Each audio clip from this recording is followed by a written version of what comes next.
TV UNAM y Radio UNAM presentan un programa del Instituto Federal Electoral. Voces de la Democracia.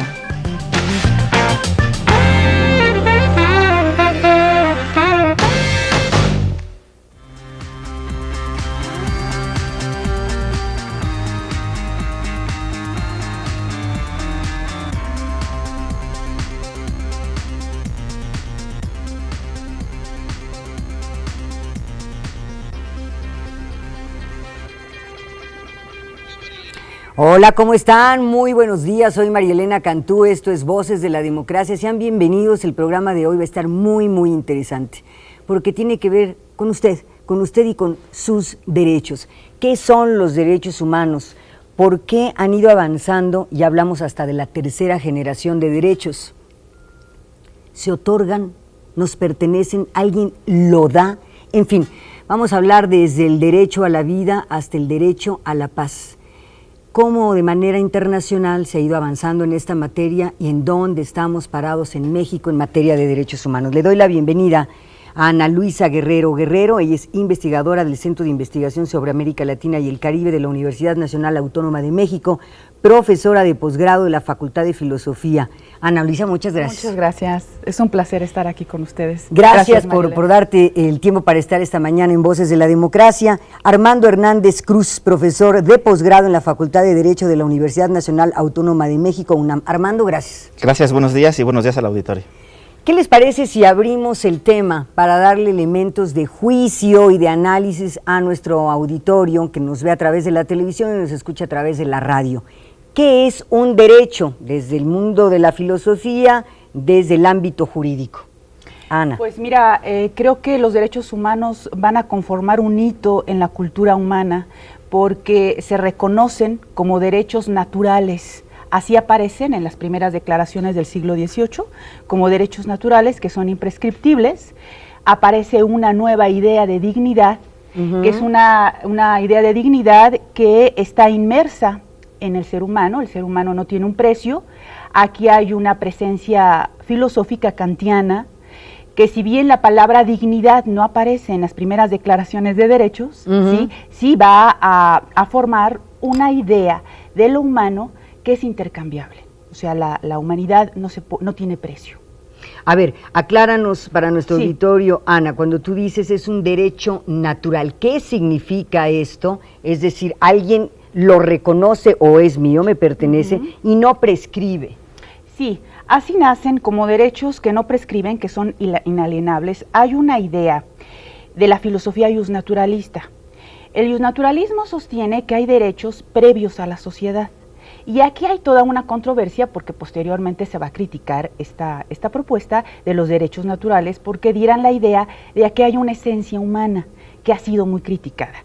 Lo que es cierto es que los derechos humanos deben de apelar a un humano irreductible, aunque esto nos lleve a controversias.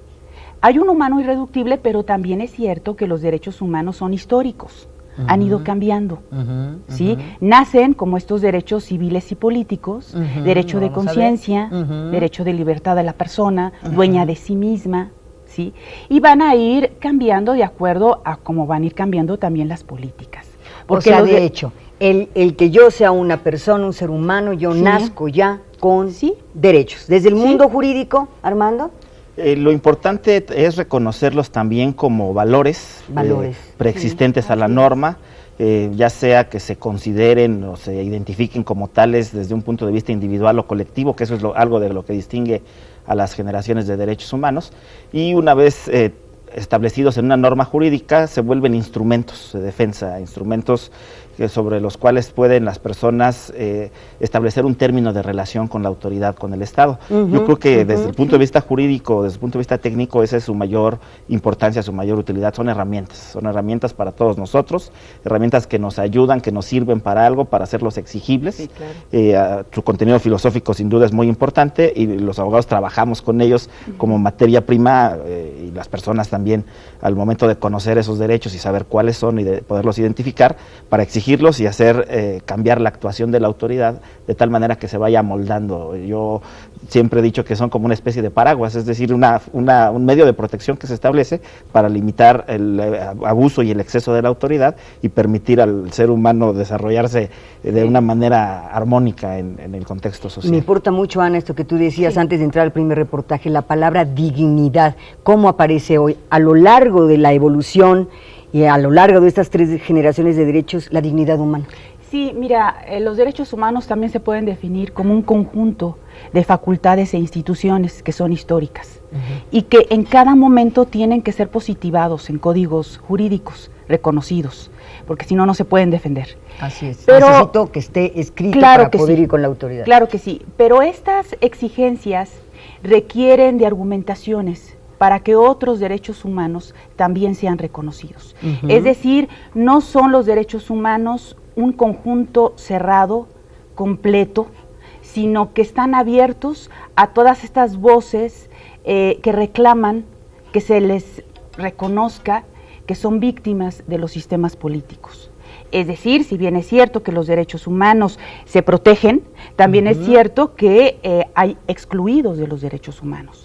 Y estos nuevos excluidos son los que han luchado para que se reconozcan otras generaciones. Los derechos humanos no son dádivas del poder, provienen de la lucha, de la conquista, ¿sí? Y eso es muy importante, porque son disruptivos también.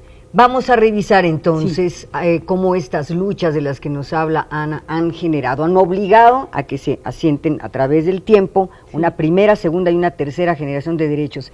Vamos con la primera parte. Vamos a revisar el origen y cómo es, y además qué derechos humanos integran esta primera generación. Vamos y volvemos. Voces de la Democracia @ife.org.mx.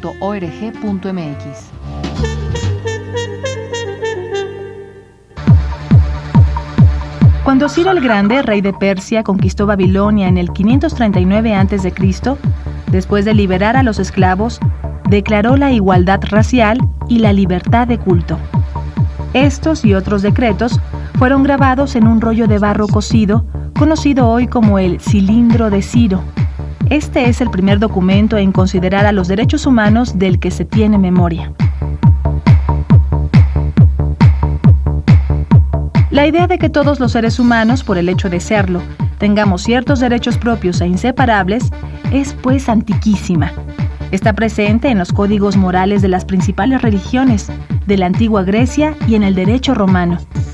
Sin embargo, su primer reconocimiento civil y legal fue a finales del siglo XVIII en la independencia de los Estados Unidos y muy poco después en la Revolución Francesa. Tal y como los conocemos ahora, los derechos humanos son reconocidos hasta 1948, con la firma de las Naciones Unidas, cuando los países miembros de la organización se comprometen a respetarlos y protegerlos. Algunos derechos han sido incluidos en la declaración mucho antes que otros, que solo han sido aceptados después de largas luchas sociales. Por eso podemos clasificarlos en 3 grupos, a los que se suele denominar las 3 generaciones de los derechos humanos. La primera generación incluye a los derechos civiles y políticos. Son los derechos que garantizan nuestras libertades, los que limitan la intervención del poder en nuestra vida privada y permiten nuestra participación en los asuntos públicos.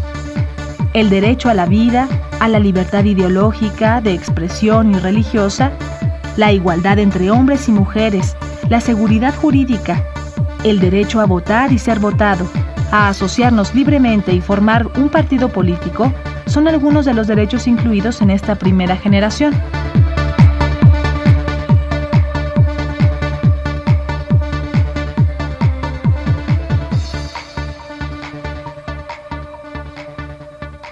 Voces de la Democracia @ife.org.mx.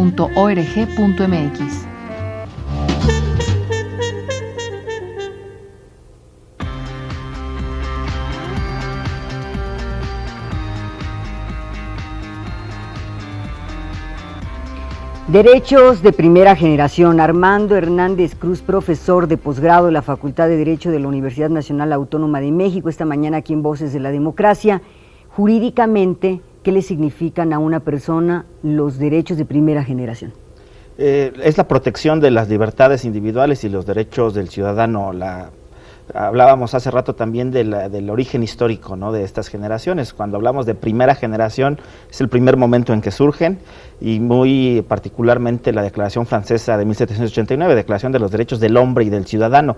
¿Por qué del hombre y del ciudadano? El hombre, la persona en general, hombre no se refería únicamente a una cuestión de género, y el ciudadano, ¿no?, las personas que están vinculadas con el Estado de alguna manera específica, aquellos que tienen una nacionalidad, en el caso de nuestro país, una mayoría de edad, un modo honesto de vivir.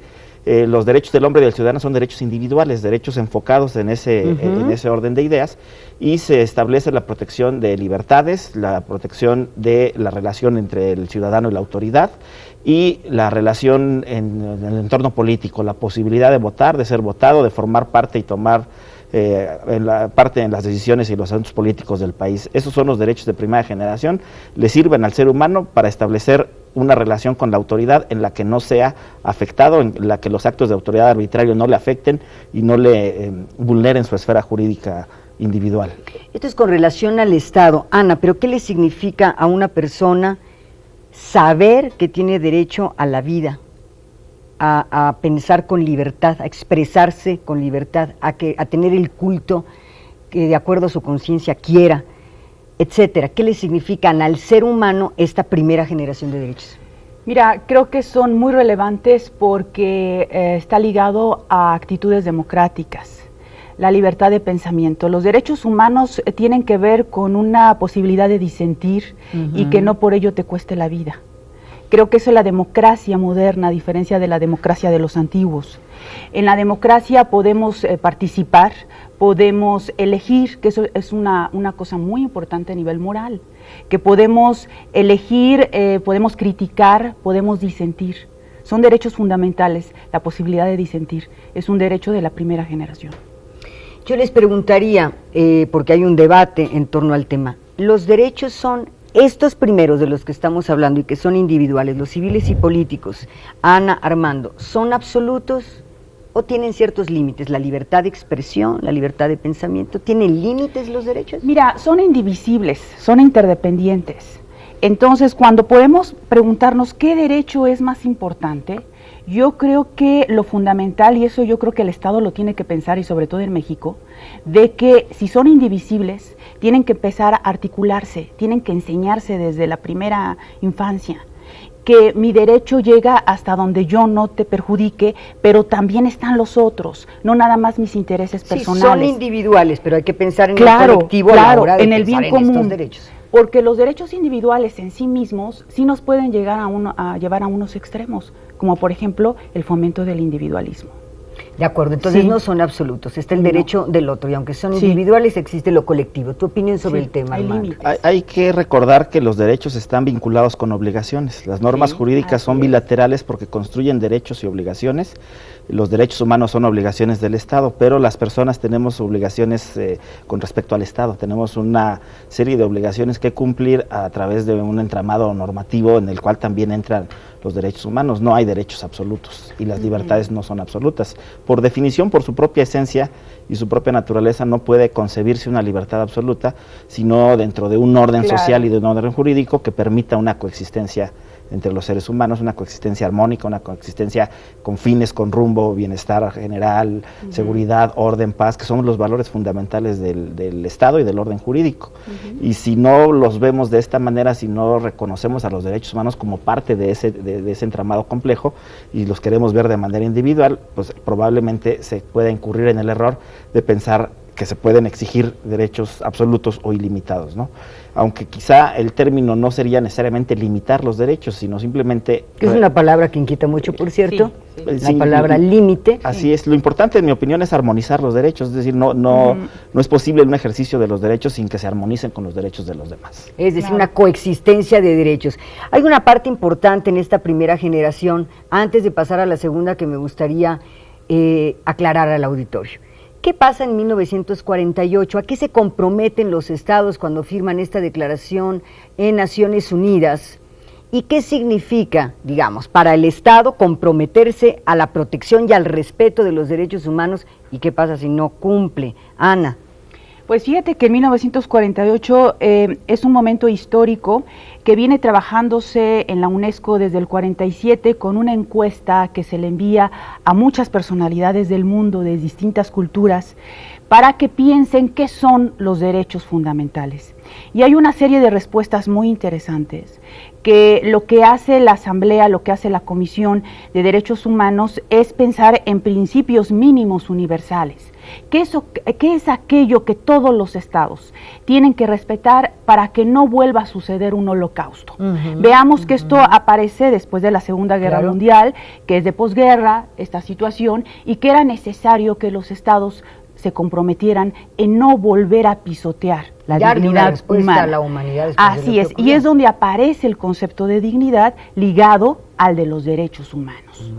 ¿Sí? Si bien les digo, es una idea que aparece en el siglo XVIII con Kant y que anterior a él ya con Locke cobra un sentido distinto después de lo que vivimos. Ya se liga de manera universal, de manera institucional, y entonces los estados se van a obligar a no repetir el tremendum horrendum que fue el holocausto nazi. ¿Qué pasa ante Naciones Unidas? Y eso es una duda muy clara, Armando, luego llegaremos a México, pero acompáñenos a lo largo de los minutos, llegaremos en su momento. ¿Qué pasa cuando un Estado firma y dice, me comprometo a proteger y respetar, y en los hechos no lo hace?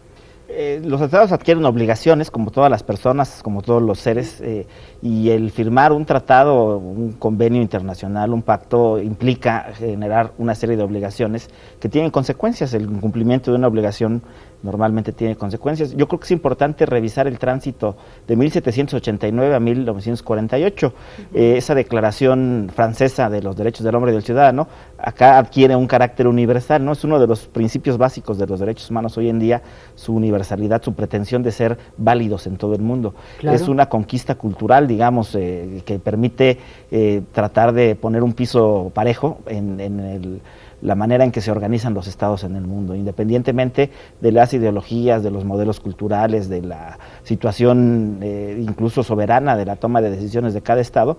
Hay un piso mínimo en el cual todos adquieren la obligación de respetar, y esto significa que una persona en cualquier parte del mundo sabe cuáles son sus derechos, tendrá ese catálogo, digamos, esa idea general de sus derechos humanos, y podrá exigirlos igualmente, se trate del estado aquí de que se trate. O en China. Es correcto. Esa era la pretensión. Vamos ahora entonces con los derechos de segunda generación y regresamos al estudio para revisarlos. Voces de la Democracia @ife.org.mx.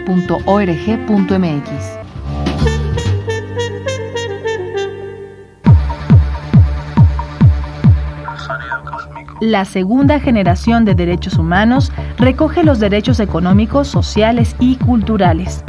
Aunque vino de la mano de la Revolución Industrial, los derechos de este periodo se fueron incorporando poco a poco durante el siglo XX.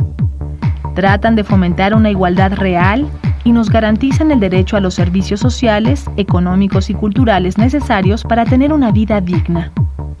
Estos derechos comprometen a los estados a devenir en estados del bienestar. Algunos derechos de segunda generación son el derecho a la educación y a la salud física y mental, al trabajo, a la huelga, a una vivienda digna, a vestido y alimento.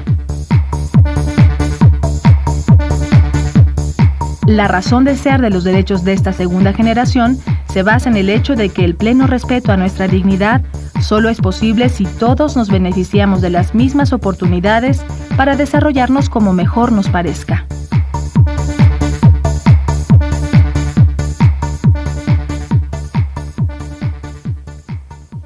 Voces de la Democracia @ife.org.mx.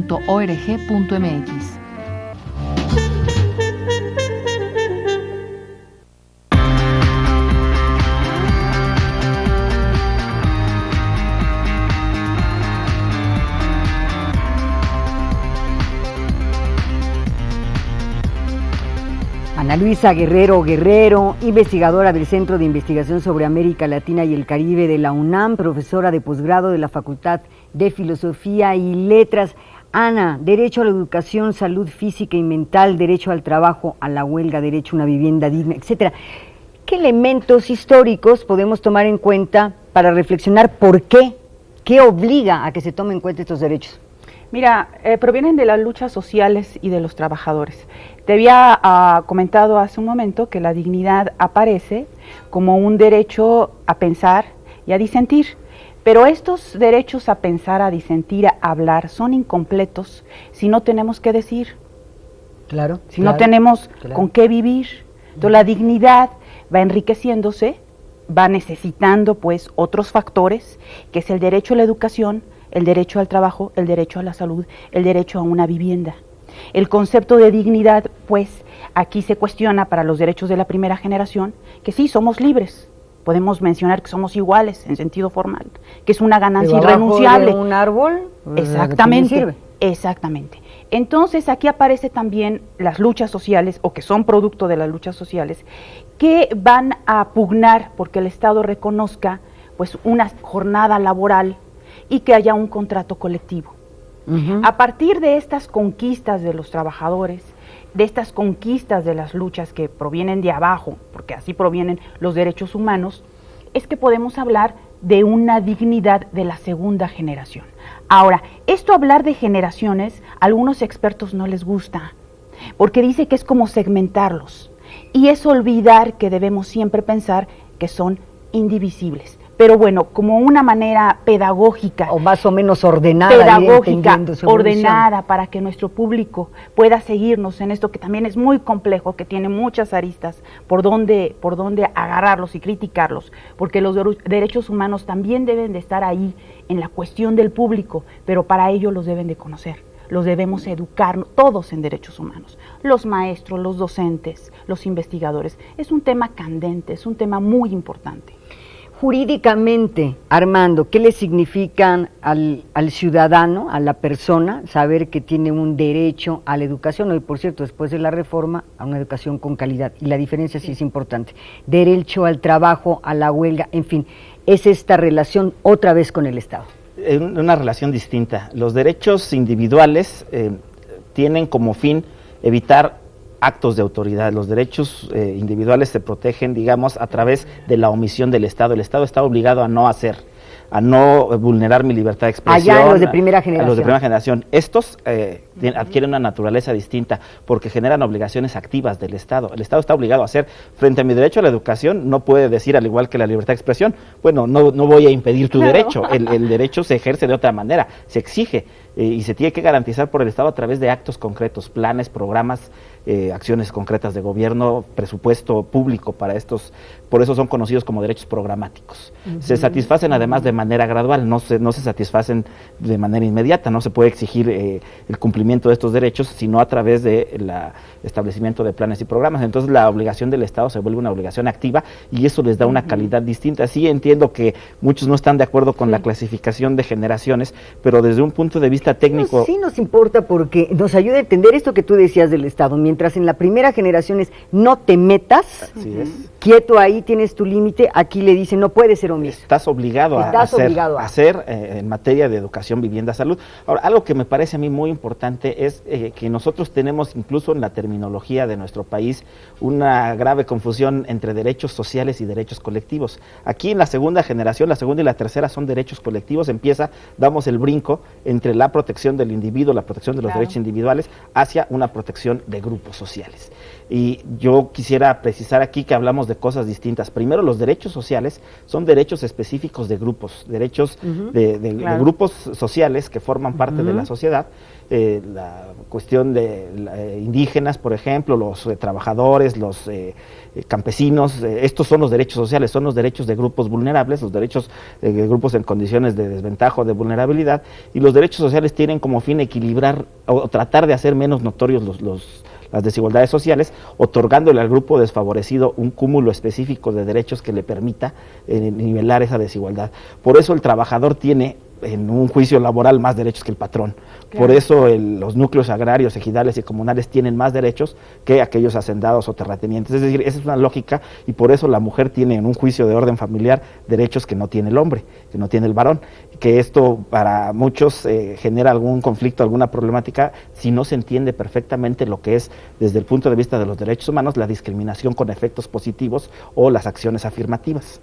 Es decir, no hay igualdad absoluta entre los seres humanos, y ante el reconocimiento de las desigualdades realmente existentes, el derecho tiene la obligación, y los derechos humanos tienen la obligación de hacer esta compensación, esta nivelación. Esa es la lógica de los derechos sociales, que no es muy bien comprendida. Ahora, también tenemos que reconocer y distinguir entre derechos sociales y derechos de otra naturaleza, que son los derechos económicos y culturales, porque la segunda generación se llama derechos económicos, sociales y culturales, pero están distinguidos en categorías diferentes. Los derechos sociales, ya decía yo, son los de grupos vulnerables. Los derechos económicos y culturales son derechos colectivos también, pero son derechos de toda la población, de toda la sociedad. El derecho a la vivienda, a la educación, a la protección de la salud, son derechos que no están diseñados o dirigidos a un grupo social en particular, sino a toda la sociedad. Y esto hace una diferencia, ¿no? Es decir, los derechos de la mujer, del trabajador, etcétera, son derechos para esas personas, para aquellos que tienen una adscripción a un grupo social y que acreditan formar parte de un grupo social. Pero los derechos económicos y culturales son para toda la sociedad, y eso los distingue, genera efectos distintos, y además genera, yo decía hace rato, una confusión en los términos. Nosotros en México le llamamos derechos sociales a todos los derechos colectivos, y no son lo mismo. Aquí tu punto de vista sobre esto esta distinción que hace Armando. Ana, y te sumo un propósito. Dice, se pretende que todas las personas se beneficien de las mismas oportunidades para desarrollarnos como mejor nos parezca. ¿Qué le significa eso a una persona? Mira, el trasfondo también social de los derechos de la segunda generación tienen que ver con que hay una separación de clases. El Estado tiene que comprometerse con una igualación. De ahí que se llame también el Estado social o el Estado benefactor. Claro. Porque el Estado mínimo, que es el Estado que dice, bueno, yo te doy las condiciones para tu libertad, la libertad para la igualdad, bueno, pues ¿qué hace? Que florezcan las diferencias de clase social, donde unos sean más ricos y muchos pobres. Entonces el Estado se ve comprometido a la igualación. Esta igualación, como decía el colega, tiene que ver con derechos universales siempre, ¿sí? Proteger a los desvalidos o a los grupos específicos. Sin embargo, sí creo que no significa, bueno, que todos debemos de tener un conocimiento de que si tenemos relaciones laborales debemos de activar esas posibilidades con ciertas obligaciones. ¿Sí? Entonces, eso va cambiando nuestro clima. El Estado se beneficia también tratando de igualar estas desigualdades. Es una obligación. Esa es una obligación. Luego vamos a revisar si se cumple o no. Vamos a los derechos de la tercera generación.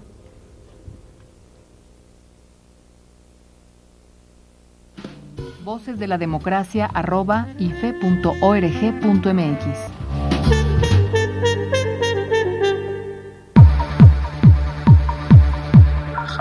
La tercera generación de derechos ha ido incorporándose a las leyes desde finales del siglo XX y comienzos del XXI. Pretenden fomentar la solidaridad entre los pueblos y las personas de todo el mundo. Entre los derechos de tercera generación podemos destacar el derecho a la paz, al desarrollo y a un medio ambiente sano, pero también el respeto y la conservación de la diversidad y del patrimonio cultural de la humanidad. Esta tercera generación de derechos protege también a los grupos discriminados, a las minorías étnicas y religiosas, a los países emergentes y a todos los que se ven afectados por alguna de las múltiples manifestaciones que cobra la discriminación económico, cultural y social. Para muchos, se acerca una nueva generación de derechos, aquellos relacionados con la era digital y la tecnología como una dimensión más de la realidad humana. No sería de sorprender, ya que hasta hoy, la historia de los derechos humanos ha ido en paralelo con la historia de la humanidad.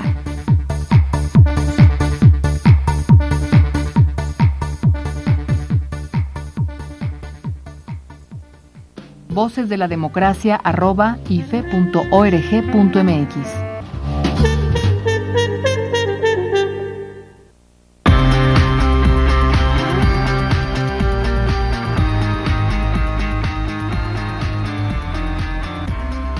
Derecho a la paz, al desarrollo, a un medio ambiente sano, entre muchos otros. Armando, Ana, jurídicamente, filosóficamente, ¿qué debemos entender por estos derechos? Pensar en la paz, en realidad, ¿qué significa este derecho? Yo creo que primero hay que entender en qué consiste o por qué le llamamos derechos de tercera generación. Hablaba hace rato de cómo hemos dado un salto, ¿no? Los de primera generación son derechos individuales del hombre y del ciudadano.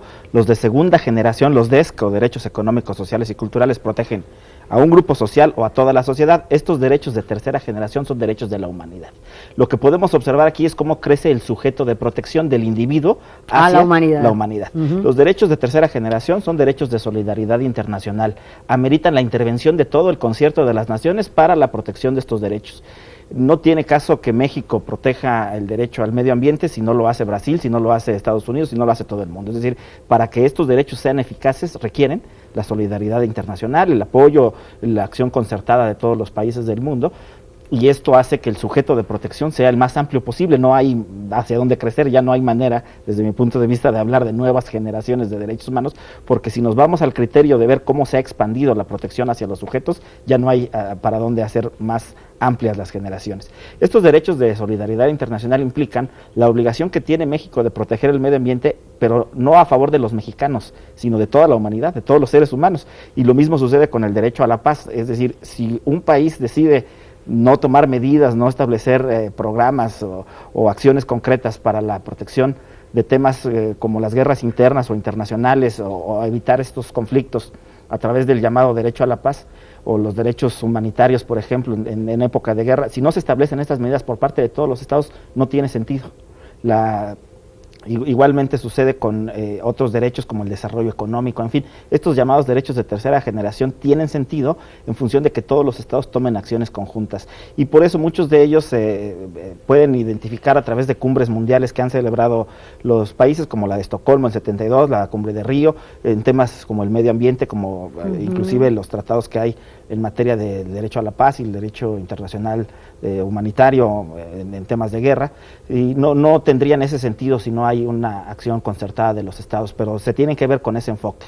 El derecho al medio ambiente, que es el único derecho... El enfoque es que si, no sé, en Italia no tiene el gobierno la precaución, etcétera, y ahí se derrama petróleo, está afectando a un derecho. Pero ¿cómo exijo algo así, Ana? Es decir, parece muy abstracto al mismo tiempo, ¿no? El punto de vista jurídico es sumamente importante. El filosófico enfoca algunos elementos distintos. Por ejemplo, si hablamos de los derechos de la tercera generación, aquí aparecen los derechos de los pueblos indígenas. Si bien es cierto que los derechos son universales y que tienen un contexto internacional, aparece por primera vez, y esto lo menciona Karel Basak, en el Instituto Internacional de Derechos Humanos en 1979, en Estrasburgo, que los derechos humanos de los pueblos tienen que ver con el contexto. Es decir, se piden desde una circunstancia, desde un momento. Entonces, si bien es cierto que los derechos humanos tienen un carácter occidental, van a adquirir aquí otros elementos y otras matrices culturales.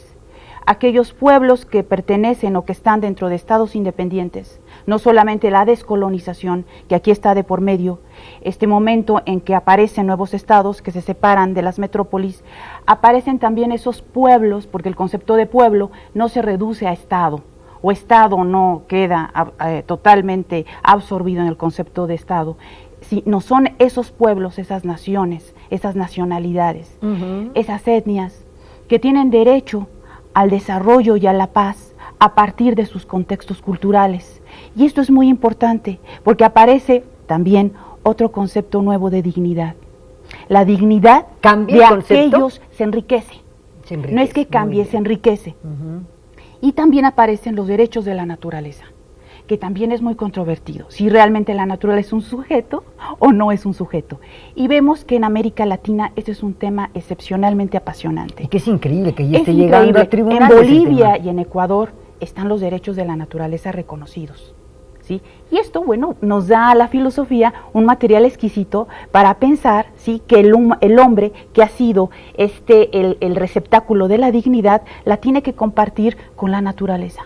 No la puede destruir porque se destruye a sí mismo. Pero además también esto de la Pachamama resulta que nos da datos, no solamente los que ustedes ya comentaron, que son fundamentales, que la globalización nos mete en esta como lo compartido, todo lo que nos afecta lo compartimos, también los beneficios los tenemos que compartir. La distribución tiene que ser distinta. Y claro que esto choca con muchas posturas ideológicas. ¿Qué es eso de compartir? ¿Sí? Pues nos lleva a estos cuestionamientos, y los estados, aparte de ser estados sociales, tienen que ser estados plurinacionales o pluriculturales, según sea el caso. Que es todo un tema, es decir, Armando, esto nos pone jurídicamente también en un enorme desafío, es decir, pensar en el otro, en él, pero al mismo tiempo en lo colectivo, en la humanidad, saber que si algo hizo Japón me afecta, claro.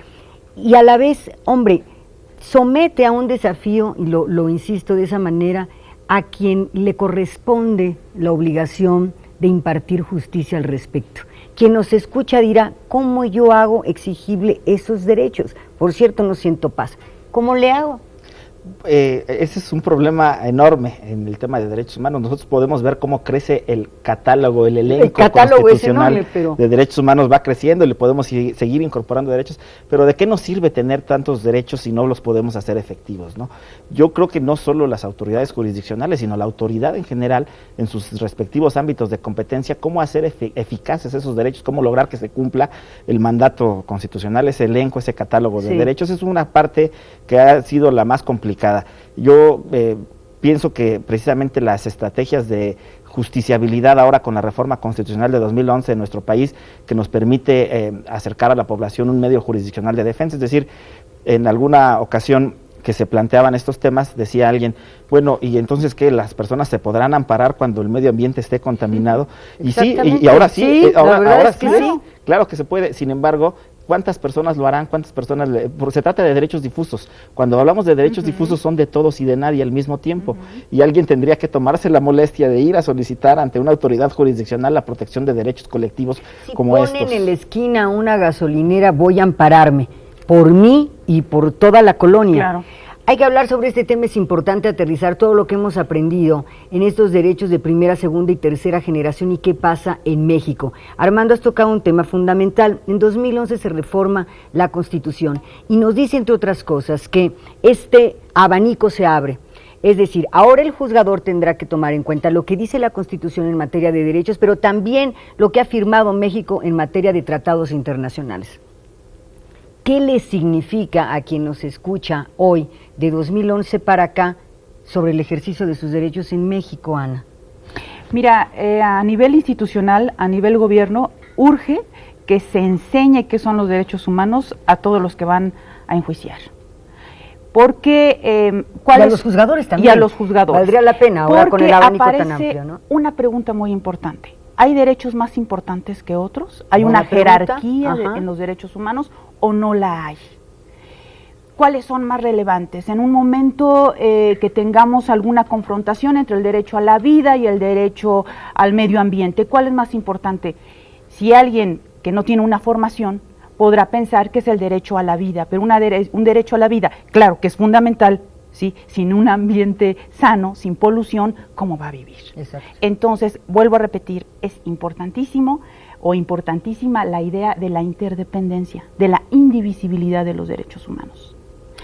Nos dice la reforma, a ver, señores juzgadores, lo que tienen que pensar a la hora de impartir justicia es pensar en el principio pro persona y lo que mejor convenga al ciudadano.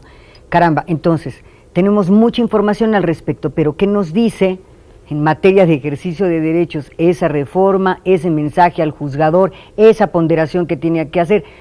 Precisamente cuando ocurre algo, como dice Ana, la colisión de derechos, hay derechos más importantes que otros, ¿cómo ponderarlos? Bueno, a mí me parece que es muy importante señalarle al auditorio lo siguiente. Antes de la reforma de 2011, estaban protegidos por la vía del amparo los derechos civiles, que nuestra Constitución llamaba garantías individuales.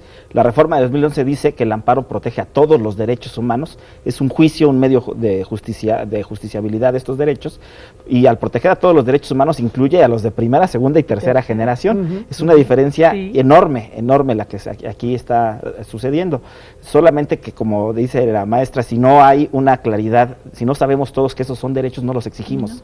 Y al no exigir esos derechos, prácticamente parecen inexistentes, parecen catálogos de buenas intenciones en la Constitución y no derechos exigibles. Esto es uno de los primeros aspectos que yo creo que son importantes y una vez que tengamos claro eso, ver cuáles los mecanismos que requiere la garantía de estos derechos, ¿no? ¿Cómo se garantiza el derecho a la vivienda, a la educación? Pues tiene que haber planes y programas diseñados, tiene que haber presupuestos, tiene que haber recursos para ello y tiene que haber acciones de gobierno que nos lleven a la satisfacción progresiva y gradual de estos derechos. Y en mi opinión, si nosotros analizamos la eficacia que tienen los derechos colectivos, particularmente en nuestro país, sí podemos encontrar varias fallas o ausencias, digamos, en muchos de los aspectos. Un déficit. Claro. ¿Tenemos de qué tamaño un déficit? Si bien hemos avanzado jurídicamente a partir del 2011, la OCDE nos da un dato realmente inquietante. Nos dice: México es uno de los países más desiguales del mundo. Tiene una de las peores distribuciones de la riqueza en el planeta. Es decir, ricos y muchos pobres. ¿Qué efecto tiene el tamaño de... No estoy hablando de la desigualdad, la magnitud de la desigualdad que nos marca la OCDE en México para el ejercicio pleno de nuestros derechos? Bueno, te está diciendo que en nuestro país hace falta pues unas reformas mucho más profundas de las que se han dado. Creo que no nos podemos satisfacer con la reforma del 2011, es muy grande, profunda en muchos aspectos, pero insatisfactoria. Creo que es un momento de reformas en la justicia. Yo creo que los programas que se lleven para nada más solventar ciertos déficits va a volver a brincar en otro sexenio. Yo creo que es muy importante, y esta es mi área, empezar por la educación. La educación en los derechos humanos es fundamental. ¿Qué vamos a entender por una educación que esté vinculada con un programa democrático? ¿Sí? Enseñar a pensar realmente, enseñar a discutir, enseñar que no todos son derechos humanos, pero que son los derechos humanos. No una mera, ¿qué te diré?, actitud de fomentar que vamos a solicitar y a solicitar. Yo creo que hay que fomentar el compromiso social. Ahí hay un desafío. ¿Cómo ves tú, Armando? Hablábamos del avance jurídico, pero en los hechos estamos viendo una desigualdad que también nos marca la OCDE, además de que es un país que distribuye muy mal la riqueza, también nos dice que estamos en déficit en protección social. Tenemos una lista de derechos humanos que no son eficaces y esto no le sirve a nadie le interesa que tengamos más derechos pero menos eficaces. Creo que deberíamos concentrarnos en lograr que estos sean reales, que se vivan los derechos humanos, en tener un estado vivencial de los derechos humanos, no un estado ideal. Y la educación me parece que es un factor importante, no solo la educación, sino llegar a una cultura de los derechos humanos, donde los valores que implican los derechos humanos se vivan, que los convivamos, la colaboración, la tolerancia, la coexistencia entre las personas. Para lograr todo esto, las reformas a la ley no son suficientes. Es decir, lo jurídico es nada más un paso. Ese es un paso, pero no nos va a llevar a esa situación, a ese estado.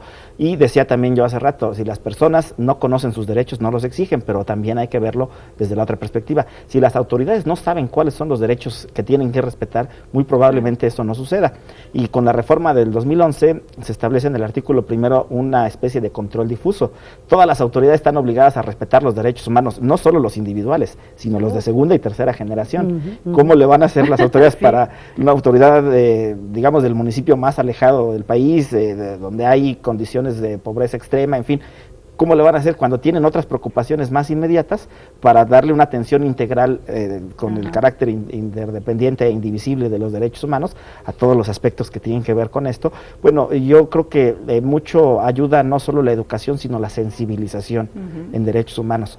Cuando se trabaja con valores, cuando se trabaja con la necesidad de empatizar los valores entre autoridades y ciudadanos, logramos más que tratar de explicarle a la gente cuál es el catálogo y cuáles son los derechos que tiene o los que no, o las obligaciones que tiene, sino más bien en lograr insertarlos como valores estos derechos. Es interesante porque México va, firma, se compromete internacionalmente, etcétera, y luego pasan en el país cosas que luego tiene que explicar. ¿A qué me refiero? Lo llamó la semana pasada la Comisión Interamericana de Derechos Humanos al gobierno mexicano y le dijo: a ver, tú tienes aquí varios casos de mujeres indígenas que tuvieron a sus hijos fuera de las instalaciones porque se les negó el derecho a la salud. Pareciera una paradoja, México avanza en materia jurídica, en materia incluso del discurso, pero en la parte de la sensibilidad, en la parte cuando ese médico, esa enfermera, ese señor responsable de abrir la investigación y de castigar, algo falla. Claro, claro. Creo que no son vistos, son invisibles, no son dignos, no son personas. Así han sido tratados los indígenas en México y siguen siendo tratados. Por eso te digo que los derechos de la tercera generación son muy relevantes, porque desenfocan esta tradición occidental para llevarla a estos terrenos de exclusión de siempre, desde la conquista, ahí están. Por eso algunos dicen que las generaciones no deben de ser pensadas como si fueran sumativas o lineales, porque hay rezagos desde siempre en nuestros territorios. Pensar que se está avanzando. Así es, así es. Entonces estos son fundamentales también, no solamente los derechos de la primera generación son fundamentales, que además así se les ha dicho y se ha tratado de regatear a los otros. No, también estos son fundamentales. Aquí está la dignidad humana, con otro color, con otra lengua, con otra forma de vida, pero son nuestros iguales. Es Pensar la igualdad en la otro diferencia. Como un igual en materia de derechos, socialmente, pero también desde el ámbito de la autoridad. Nos acercamos hacia el final y me gustaría su opinión sobre una paradoja. México entra al Consejo de Derechos Humanos de Naciones Unidas por un lado, que parece como un reconocimiento, y por otro lado hay un llamado internacional a la justicia internacional para que revise todas las violaciones a los derechos humanos, desaparecidos, torturas, asesinatos durante el gobierno de Felipe Calderón. Y esto seguramente genera confusión y desconcierto. ¿En dónde estamos con esa paradoja parados en materia de derechos humanos en el país? Avanzamos más en el discurso que en la práctica, eso es una problemática real. Hemos estado muy pendientes del cumplimiento de obligaciones de derechos humanos en el ámbito internacional para tener una buena imagen al respecto, pero no estamos viendo hacia adentro realmente no solo la desigualdad que existe, y el tema central de los derechos humanos, que es la dignidad, no estamos encontrando el anclaje, el aterrizaje de los derechos humanos en esos aspectos fundamentales, porque como discurso no tienen sentido los derechos humanos si no transforman la vida de las personas. Yo soy de la idea de que no solo es por desconocimiento, no solo es porque la gente no sepa cuáles son estos derechos, sino porque no hay un compromiso real de la autoridad. Y si no hay un compromiso real de la autoridad es en parte por esa falta de conocimiento, pero en parte por esa falta de valores, la construcción de valores, la construcción de principios y valores éticos y ciudadanos, tanto en la autoridad como en las personas, es la parte fundamental desde mi punto de vista para una verdadera construcción de derechos humanos. O sea, no lo vamos a resolver cumpliendo, lavándonos la cara hacia el exterior, sino en un verdadero trabajo interno que tiene que ver mucho con lo que decía la doctora en temas de educación en derechos humanos. Sí, es como una simulación. ¿Compartes tú eso, Ana? Mira, yo creo que sí, todo lo que ha dicho lo suscribo, pero también puede ser una oportunidad y un reto para que deje de simular, para que dejemos de simular y nos comprometamos, porque también a todos nos involucra, todos estamos ahí. Ya debemos de tomar otra actitud también, en casa, en la forma que educamos, en la forma que enseñamos. Desde los medios. Desde los medios, ¿sí? Este es un foro de mucha responsabilidad. Yo creo que los derechos humanos tienen que traspasarnos los huesos, tenemos que vivirlos, como decía Armando. ¿Cómo, para finalizar el tema, tenemos enormes desafíos en México, cómo desde la sociedad podemos avanzar para su cumplimiento? Es decir, tenemos un ámbito internacional ahí, tenemos una jurisdicción nacional. ¿Qué puede hacer el ciudadano para poder ejercer sus derechos? Hemos comentado en el programa, así lo ha dicho la doctora, para empezar, conocerlos. Pero digamos, en el mensaje final para quien nos escucha, ¿qué hacer para ejercer sus derechos? En mi opinión, no hay que olvidar la intrínseca relación entre derechos y obligaciones. Yo siempre he pensado que el tema es la cultura de la legalidad. Cuando nosotros nos reconocemos como sujetos, parte de un Estado, responsables del cumplimiento de la norma, ¿cómo podemos exigir que se cumplan las normas que tienen nuestros derechos si no cumplimos nosotros con las que contienen nuestras obligaciones? Entonces, en mi opinión, el entramado social pasa en México por un problema de cultura de la legalidad. Si logramos construir una sociedad con valores, una sociedad que a través de la educación cívica y la formación democrática nos lleve a el ejercicio de la cultura de la legalidad. Seguramente la relación entre derechos y obligaciones nos va a permitir un avance real y sustantivo en el ejercicio de la dignidad humana al interior de nuestra sociedad. Es decir, cuando pienso en mis derechos, también pensar en los derechos de los otros. Así es. Por eso hablas de obligaciones. Mis obligaciones también. Mis obligaciones, porque mis obligaciones, claro, tiene que ver también con respetar el derecho del otro. Así es. Yo creo que a partir de lo legal, que eso es un requisito indispensable, también tiene que ser fomentarse una actitud moral hacia el medio ambiente, personal, individual, grupal, colectivo, y en nuestras redes sociales. ¿Qué significa una actitud moral? Una actitud moral, bueno, yo tengo que tolerar al diferente. Tolerar, acláranos eso, porque también se ha generado una enorme confusión. Que tengo que coexistir. ¿Tolerar es soportar? No, tengo que coexistir sin mantenerlo a distancia, es decir, no te quiero ver mientras no me afectes. Yo creo que la tolerancia y la solidaridad deben de estar de la mano. Debo disentir, pero debo de conocerte también. Respetarte. Sí, respetarte en el diálogo. Yo creo que eso es muy importante. Porque la tolerancia también se puede pensar que la tolerancia es aquello que no quiero ver, que lo mantengo muy lejos de mí y que lo tolero mientras no me afecte. Todos nos afectamos. Entonces tenemos que empezar a ser solidarios con aquellos que no conocemos y que sus posibilidades de interpretación son otras y que son tan ricas a lo mejor como las mías. Si nos conocemos podemos diferir y a lo mejor mantenernos en la diferencia, que es sano, porque yo creo que también tenemos que aprender a disentir en la tolerancia y en la solidaridad. Y que nos caiga el 20 de pronto, que si no tiro la basura donde debe de ser, estoy afectando en serio, y ahora sí lo dice, los derechos de la tercera generación a la humanidad. Sí. Y hacernos corresponsables sobre estos temas. Muchísimas gracias, Ana Luisa Guerrero Guerrero. Ella es investigadora del Centro de Investigación sobre América Latina y el Caribe de la Universidad Nacional Autónoma de México, profesora de posgrado de la Facultad de Filosofía y Letras de la UNAM. Ana, muchas gracias. Ha sido un placer estar aquí con tu público. Armando Hernández Cruz, profesor de posgrado de la Facultad de Derecho en la Universidad Nacional Autónoma de México, ex consejero de la Comisión de Derechos Humanos del Distrito Federal. Muchísimas gracias, Armando Hernández Cruz. Al contrario, muchas gracias por la invitación y gracias al público. Gracias a ustedes por acompañarnos en Voces de la Democracia. Soy María Elena Cantú. Hasta la próxima.